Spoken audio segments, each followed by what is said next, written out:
So far, 14 people dead, even though a few members of the public believe that the numbers could be more than 14.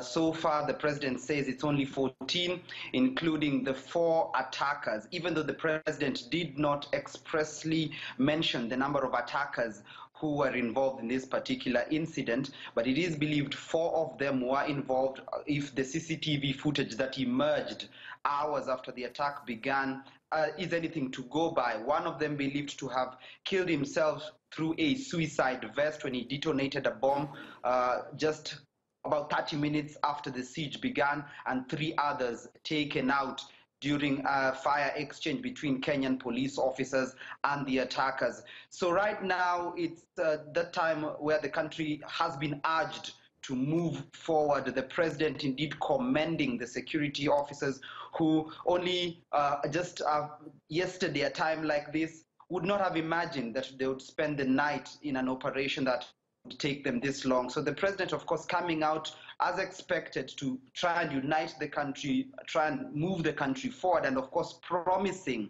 that those involved in this particular attack will be brought to book.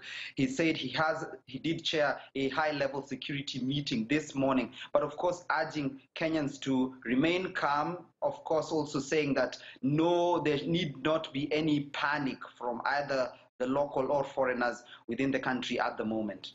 Timothy, in the past, when Al-Shabab has committed terror attacks in Kenya, how is it operated? Does it use Kenyan nationals? Does it send Somali nationals across the border? What is its general way of operating? Well, based on the trend of the number of attacks that have taken place in this particular country, in fact, in East Africa, Kenya has suffered the worst from terrorism, having about 15 terror attacks in a span of just 10 years. Since 2009 to 2019, we've had 15 terror attacks that have killed 300 people plus.